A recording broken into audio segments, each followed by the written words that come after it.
Hola, buenas tardes a todos. Es un gusto estar aquí con ustedes y me da muchísimo gusto estamos con el diácono Rafa y en verdad me da mucho gusto que Rafa nos regale este tiempo porque siempre que lo tenemos es la verdad un placer y ahorita pues nos va a hablar de algo súper interesante que son los dogmas de Mamá María. Bienvenido, Rafa.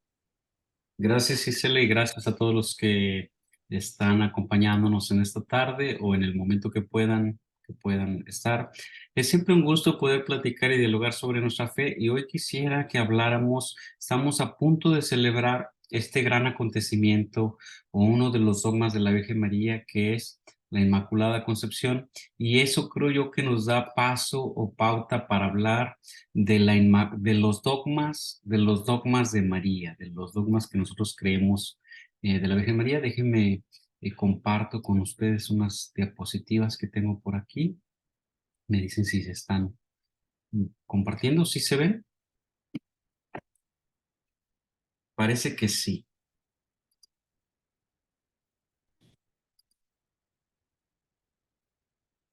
Sí, Rafa, sí se ve. Muy bien. Excelente. Muy bien.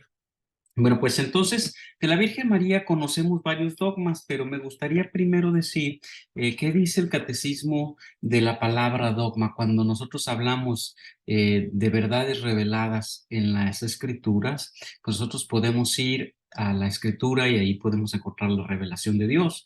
Y como fuentes de nuestra fe, también sabemos que nosotros creemos no solamente lo que está contenido en las escrituras, sino también tenemos como base y fundamento la tradición y el magisterio. Entonces, para hablar de un dogma tenemos que saber lo que dice el Catecismo de la Iglesia Católica en el número 88. Dice: el magisterio de la Iglesia ejerce plenamente la autoridad que tiene de Cristo cuando define dogmas. Dogmas, es decir, esta es la definición: cuando propone de una forma que obliga al pueblo cristiano a una adhesión irrevocable de fe, que son verdades contenidas en la revelación divina o verdades que tienen con estas un vínculo necesario. Es decir, que todos nosotros debemos adherirnos, todos los católicos, a un dogma de fe.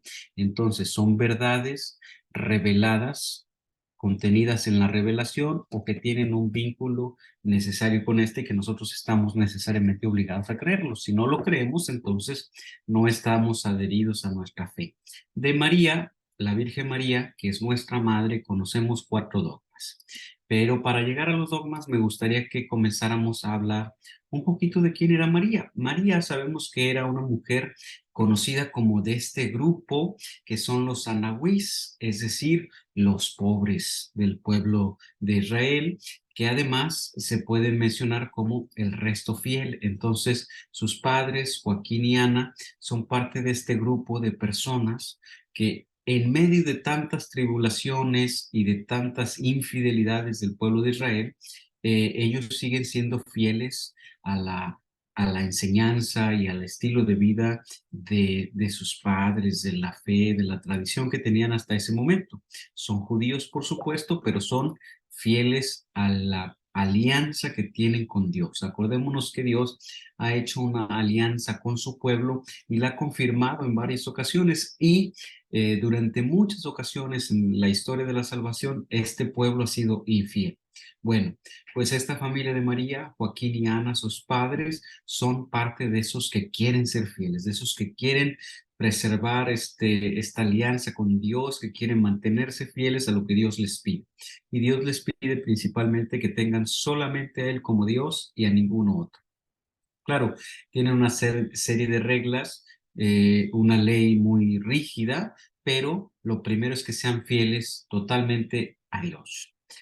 La siguiente cosa es que María está casada o se casa con José, que es un descendiente de David. Es un hombre que tiene este linaje, que viene de Belén y que sabemos por la historia que ha estado ya desposado con ella primero. Desposado en la antigua tradición judía, quería decir que ellos ya tenían ese compromiso de vivir juntos, pero aún no viven juntos, y que todavía aún desposado, todavía no vive con María cuando el ángel le anuncia a María y María queda embarazada. María concibe en su seno a Jesús, nuestro Salvador, por obra del Espíritu Santo. Pero después viven juntos y después vamos a ver varios acontecimientos que pasan en la vida de José y María. El primero de ellos es que María es repudiada por aquella comunidad por estar embarazada. Y José, siendo consciente de que pudiera ser este repudio más grave, que la podían echar de la comunidad, siendo un hombre justo, decide primero abandonarla, pero recibe en sueños el mensaje del ángel de que la reciba en su hogar y entonces la toma como su esposa y entonces primero tiene que llevarla para que nazca el niño y vienen entonces de Nazaret a Belén y ahí encuentran en Belén una serie de problemas. María, si va a dar a luz, entonces va a convertir el lugar en donde se encuentre en impuro, porque el dar a luz significaba que hubiera un esparcimiento de sangre en el mismo hecho del parto y entonces ese lugar quedaría impuro. Esto era lo que pensaban los judíos y entonces los familiares de José no permitieron que la pareja joven que venía, María a punto de dar a luz, se quedara en ninguna de las casas. Por eso conocemos también por la historia y por la revelación que María y José encontraron una cueva y en la cueva, en la parte de abajo de la cueva, nació Jesús, Jesús el Salvador, y ahí todavía en Belén se encuentra esa cueva donde Jesús nació, donde María dio a luz y donde pues están ahí todavía ese lugar, hay una estrella, se le conoce como ese pequeño lugar y desciende uno hacia el cuarto de abajo en la cueva y allí es donde nació Jesús. Miles de visitantes van cada año. La segunda cosa por la que María sería repudiada es porque era viuda. María entonces estaba sola y entonces María cuando queda viuda podemos entender que ella quedó viuda un poco antes de que comenzara la vida pública de Jesús. La vida pública de Jesús comenzó a los 30 años. Ya no es mencionado para ese momento la presencia de José, el padre adoptivo de Jesús. Y entonces María al ser viuda pues tenía como el hombre que la respaldaba o por el cual le daba valor en aquel sistema de valores, era Jesús. Jesús, al estar crucificado en la cruz, al estar allí en la cruz, Jesús conoce ese sistema de pensamiento, sistema de valores que tenían los judíos y entonces, para que no fuera repudiada por ser viuda, Jesús estaba a punto de morir en la cruz, para que no fuera echada de la comunidad, Jesús le entrega al único discípulo que estaba allí presente, le entrega a Juan, el discípulo especialmente amado, a esta mujer. Y pongamos ojo, ahora lo vamos a comentar en uno de los dogmas, que Jesús cuando se refiere a María le dice mujer. En este momento en que Jesús está en la cruz, le entrega a María, a Juan como su hijo y a Juan a María como su madre.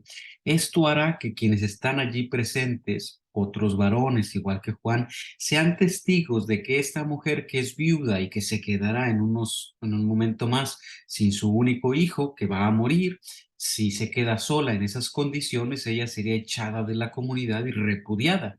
Jesús, tomando conciencia de eso en un nivel de entendimiento, tomando conciencia de eso, le entrega a Juan como su hijo y de esa manera puede ella estar a salvo en aquel sistema socioeconómico que vivían los judíos. Él podía tomar y cuidar de esta madre que legalmente ya sería la madre de Juan y legalmente ya María no estaría sola, por lo tanto ya podría pertenecer y continuar en aquella comunidad.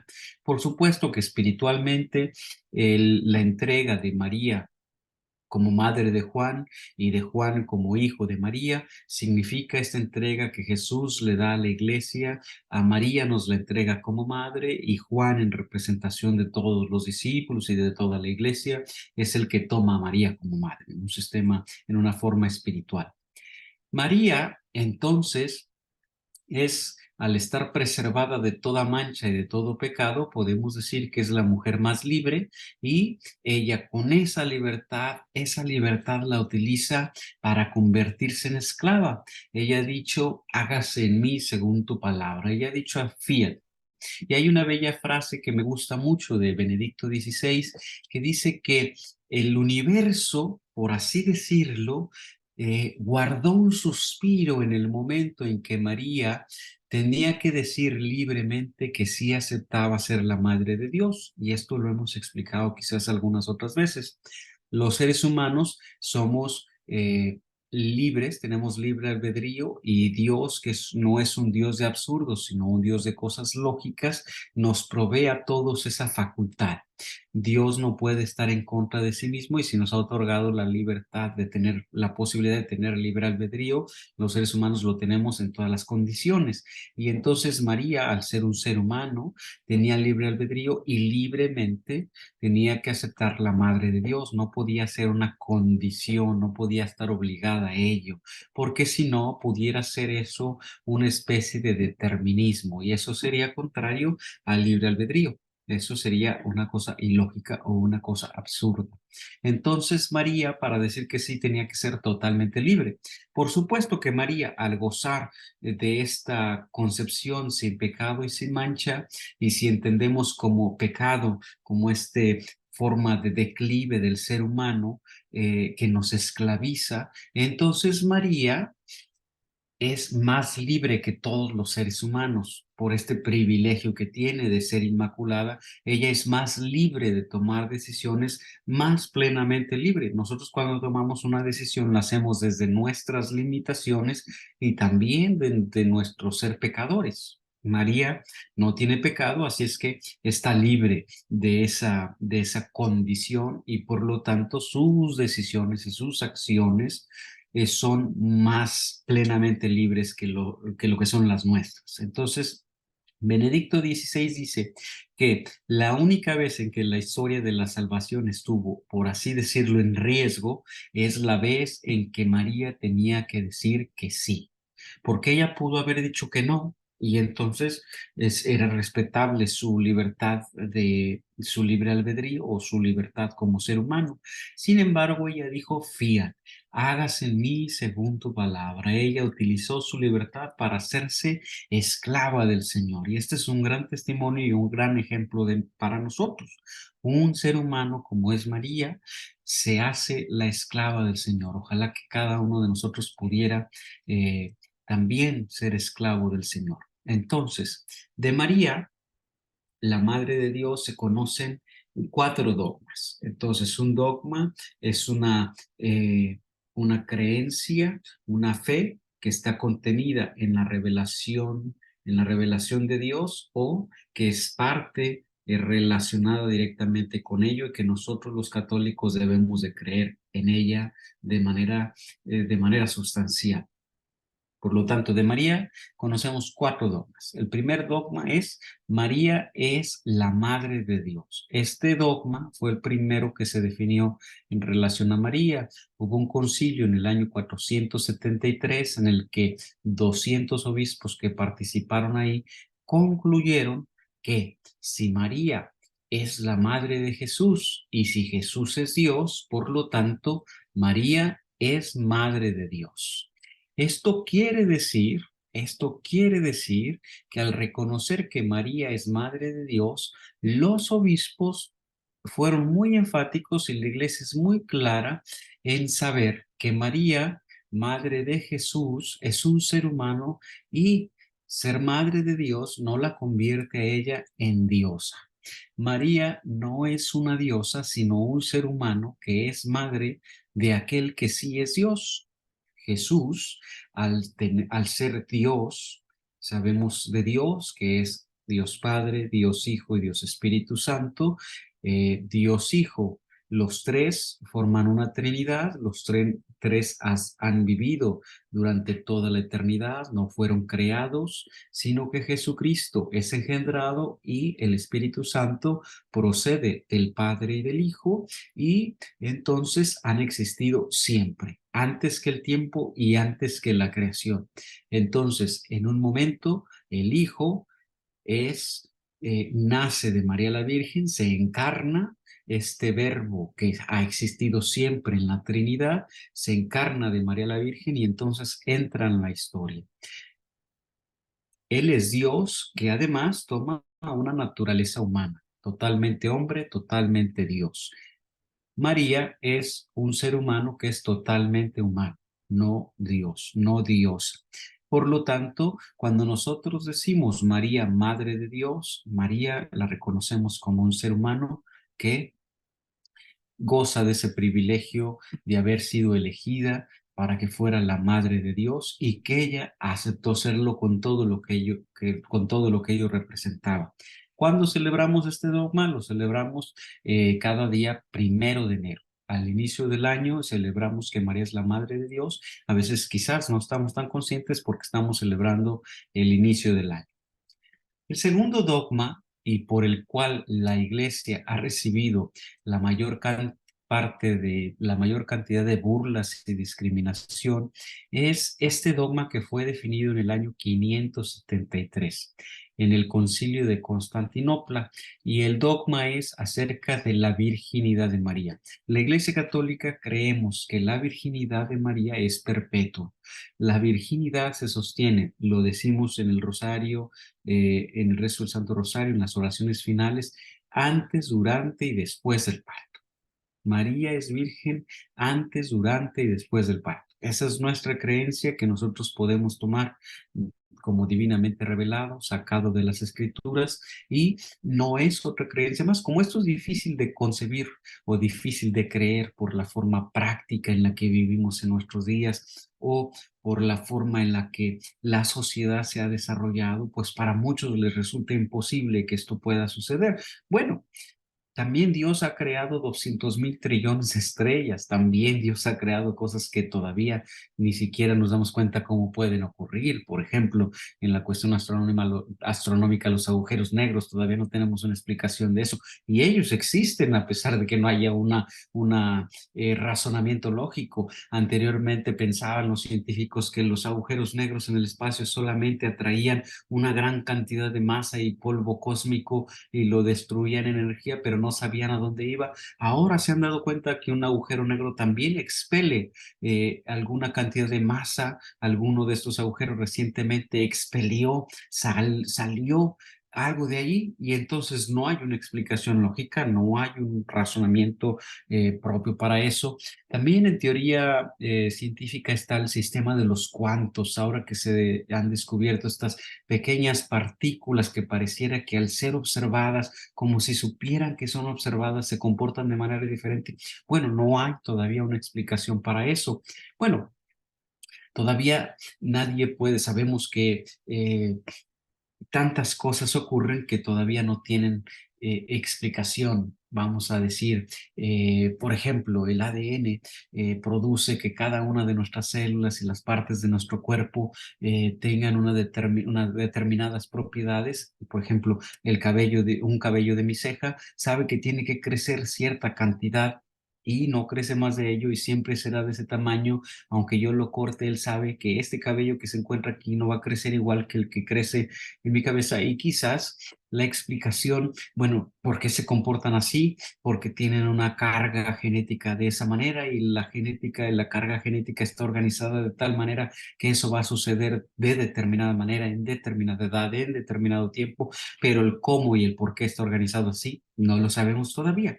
Bueno, si el Dios que ha creado toda esta maravilla de la creación ha hecho posible que todo esto ocurra y nosotros todavía no podamos explicarlo, ¿será posible que este mismo Dios asegure y confirme que es posible la virginidad perpetua de María antes, durante y después del parto? Sí. Se necesita tener un corazón duro para no creer que es posible para Dios. Todo es posible para Dios, por supuesto que es posible para Dios que su madre sea virgen antes, durante y después del parto, y los católicos creemos en eso.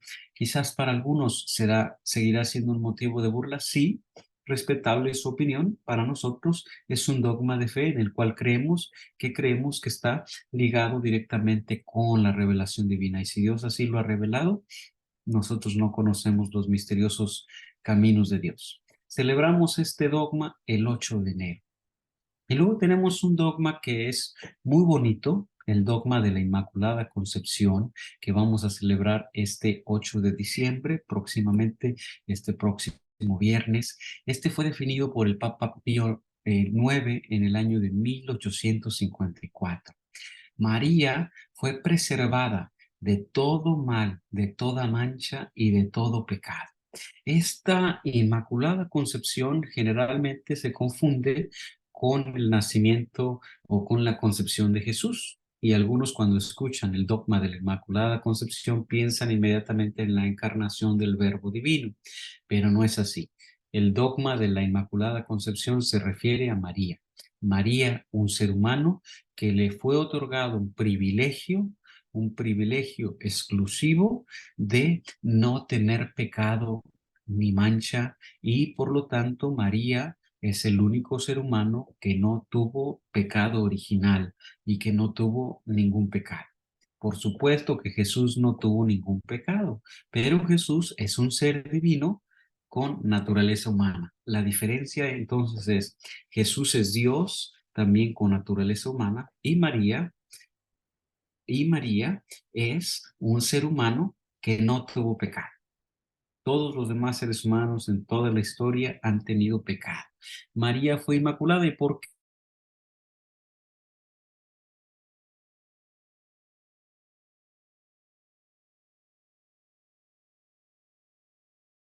Totalmente puro, porque si es impuro ese lugar, no podría nacer Dios de un lugar que es impuro. Y bueno, entonces María ha sido preservada por un privilegio especial, por la voluntad divina, ha sido preservada de todo mal, de toda mancha, de todo pecado, y entonces de ella, así de pura, ha nacido nuestro Salvador Jesucristo, y este dogma lo celebramos el día 8 de diciembre.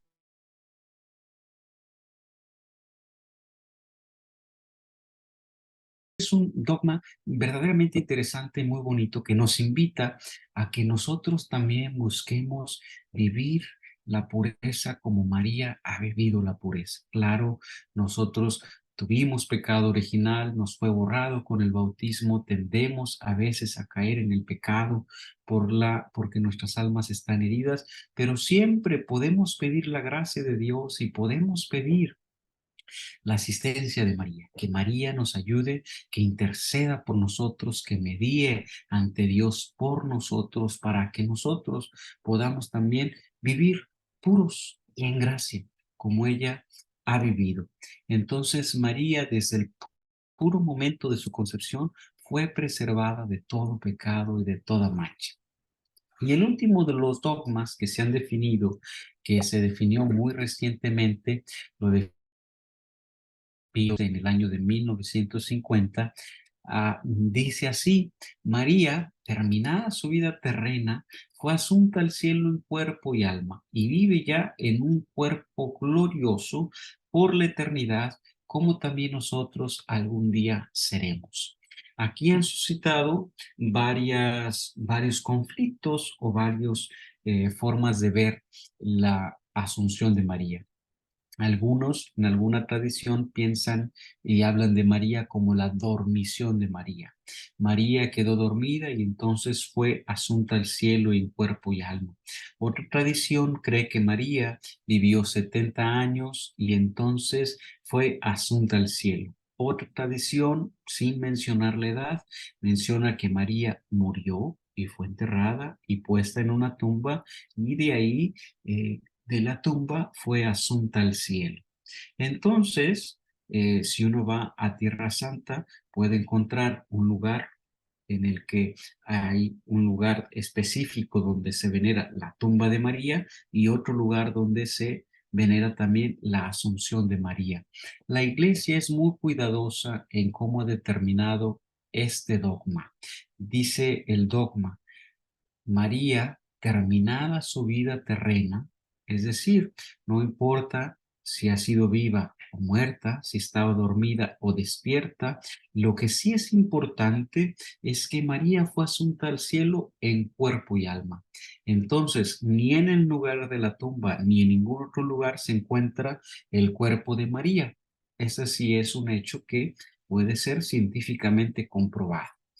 Lo que nosotros sabemos entonces y creemos es que María fue asunta al cielo en cuerpo y alma y que en el cielo vive ya en un cuerpo glorioso. Y por eso María, si vive en un cuerpo glorioso y al que conocemos y que está puesto en las escrituras, que vivía en un cuerpo glorioso y que ha resucitado a la vida y que en un cuerpo glorioso no lo reconocía nadie a primer momento y que podía aparecer y desaparecer y que no estaba limitado por el tiempo ni el espacio, era Jesús. Bueno, si María vive en un cuerpo glorioso, eso quiere decir que la forma en la que vive ahora María puede ser como la forma en la que Jesús resucitado vivió aquí en la tierra. Entonces María puede aparecer y desaparecer en diferentes lugares como lo ha hecho a través de la historia de la iglesia. María se ha aparecido en diferentes momentos, en diferentes culturas, a diferentes personas. De manera particular, tenemos varias apariciones en las que María se ha revelado de manera particular a un grupo de gentes, a una persona, a varias personas, en varias apariciones, y algunas de estas apariciones y de estas revelaciones particulares han sido confirmadas por la Iglesia Católica. Por ejemplo, la aparición de Nuestra Señora de Guadalupe.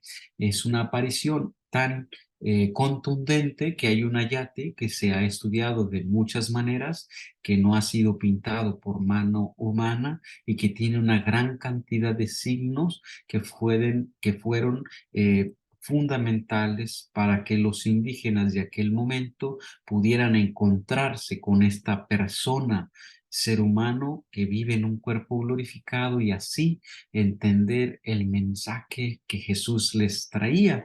Tan importante estas apariciones de la Virgen de Guadalupe que gracias a sus apariciones en 1531 a San Juan Diego y al tío Juan Bernardino, gracias a sus apariciones es posible o ha sido posible la constitución y la unidad del pueblo mexicano. Sin María de Guadalupe es imposible pensar en que aquellas culturas precolombinas pudieran unirse como una sola nación, como una sola cultura, que ahora están unidos, estamos unidos en un México por la aparición de la Virgen de Guadalupe. Entonces, María vive asunta en el cielo, vive con este cuerpo glorioso y así vive en la eternidad. Nosotros decimos en el credo que creemos en la vida del mundo futuro y creemos en la segunda venida de Jesús. Y entonces también creemos que nosotros viviremos una vez que Jesús venga por segunda vez en la parucía. No sabemos cuándo esto ocurra. Nosotros también viviremos ya todos siendo uno en Dios y entonces también viviremos con un cuerpo glorificado porque decimos en el credo de los apóstoles que creemos en la resurrección de la carne. Claro, habrá mucho debate cómo será esto, no lo podemos entender, pero lo que sí creemos es que María nos primerea en esa promesa que está dirigida hacia nosotros. Entonces, de María sabemos 4 dogmas para la siguiente vez que nos los pregunten. María asunta al cielo, la Asunción de María lo celebramos el 15 de agosto, celebramos también la Inmaculada Concepción el 8 de diciembre, celebramos también a María siempre Virgen el 8 de enero y finalmente, o el primer dogma que fue definido, María es la Madre de Dios. 4 dogmas muy sencillos de entender y podríamos preguntarnos, ¿y esto qué tiene que ver conmigo? Pues tiene que ver todo. María es nuestro ejemplo de virtud. Jesús nos ha entregado a María como nuestra madre allí en la cruz, se la ha entregado a Juan y Juan en representación de toda la iglesia la ha tomado como María y María entonces como nuestra madre es nuestra mejor intercesora, es nuestra mejor arma contra el demonio. Ella es una medianera, es decir, ella es nuestra representante de la humanidad ante el Dios que es todopoderoso y entonces ella medía la gracia de Dios hacia nosotros. Ella es entonces una gran arma contra el demonio. Y sabemos nosotros por algunos exorcistas que lo han dicho, que el demonio, llamado Luzbel, odia profundamente a María porque el demonio se ha hecho un demonio porque ha renunciado a Dios, a vivir en la presencia de Dios, justamente por eh, eh, por su falta de humildad. Y María, la gran belleza de María se encuentra en su humildad. María es una mujer totalmente virtuosa, pero siendo totalmente virtuosa, protegida de toda mancha, preservada de toda mancha, ella ha elegido ser la esclava del Señor. Y si nosotros le vemos en las escrituras, María en ningún momento ocupa ningún papel protagónico. No es una mujer que se ufana de ser la madre de Dios, al contrario, es una mujer sencilla, es una mujer callada. Es una mujer muy inteligente, pero es una mujer que siendo la madre de Dios va y le ayuda a su prima Santa Isabel a hacer la limpieza de la casa. Es una mujer que va guiada por José y se deja guiar por él para que la lleve a que tenga al Rey del universo, al Salvador del mundo. Es una mujer que se deja guiar por José para que la lleve fuera del peligro y con ella también esté fuera de peligro su hijo. Jesús, el Salvador del mundo. Y luego es una mujer que también siguiendo a su esposo se deja guiar por José y regresan de nuevo a su ciudad. Y luego se deja guiar por José para que él le enseñe las virtudes humanas que Jesús vive. Y luego, junto con Jesús, van en caravana hacia Jerusalén y María se deja guiar también por José y va acompañando a Jesús en su crecimiento. Y luego María es esta mujer que acompaña también a Jesús en su ministerio. Ahí está en las bodas de Caná. Y esa mujer lo único que hace es decir, hagan lo que Él les diga. Una mujer que, sabiendo que es la madre, pudiera haber ordenado alguna cosa y dice, hagan lo que les diga. Él es quien es Dios. Él es el que tiene la gracia. Él es el que salva al mundo. María es aquella que acompaña a Jesús hasta la cruz en su dolor y no va gritando por el mundo, no va gritando en aquella procesión, soy la madre del Salvador, soy la madre de Jesús. No, es una mujer sencilla, una mujer humilde. Y esta mujer humilde a la cual le podemos aprender mucho, le dice a San Juan Diego, ¿no estoy yo aquí que soy tu madre? ¿Qué cosa te puede preocupar?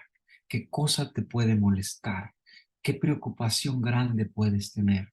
¿No estoy yo aquí que soy tu madre? Y si ella está en el cielo, y si ella goza del favor de Dios, y si ella es nuestra intercesora, y si ella es la medianera ante Dios, ¿no entonces debemos de confiar en ella? ¿No entonces debemos de ponernos en su regazo? ¿No entonces debemos alegrarnos con su presencia? ¿No entonces debemos estar felices porque he elegido a la nación mexicana, a América y a todo el mundo para protegerlo y para cuidarlo?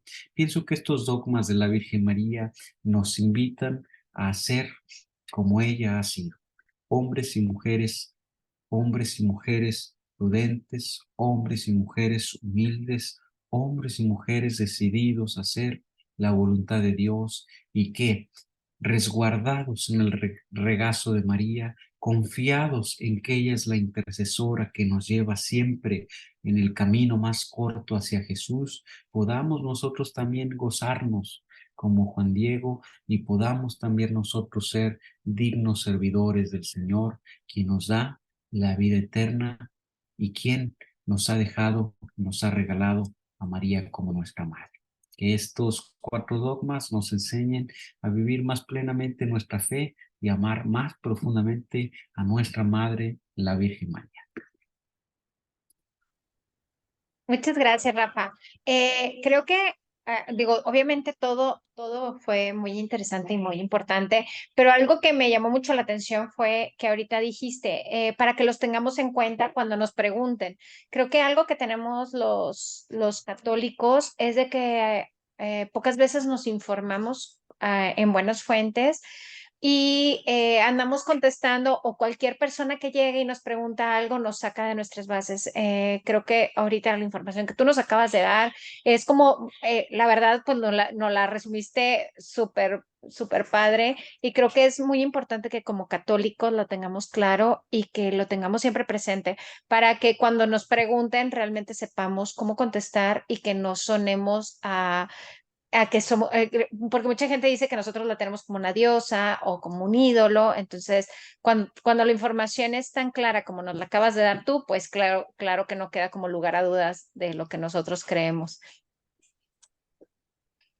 Y pues bueno, pues muchísimas gracias, Sí, Rafa. tienes razón. Ajá, adelante. Gracias, Gisela, y gracias a tu auditorio. Es bien importante que conozcamos y tengamos claridad, como lo tiene la iglesia, de que María no es una diosa, no le adoramos, no creemos de ella mucho más de lo que es, sino que la ponemos en su justo lugar. María es un ser humano preservada de toda mancha y de todo pecado, que ha sido asunta al cielo, que ha sido virgen antes, durante y después del parto, y que es la madre de Dios, y que este Dios nos la ha querido entregar también a nosotros como nuestra madre.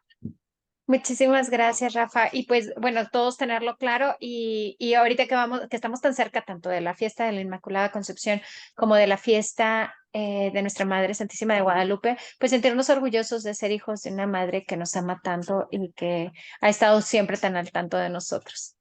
Muchísimas gracias, Rafa. Gracias a ti, que Dios les bendiga. Igualmente, gracias. Hasta luego.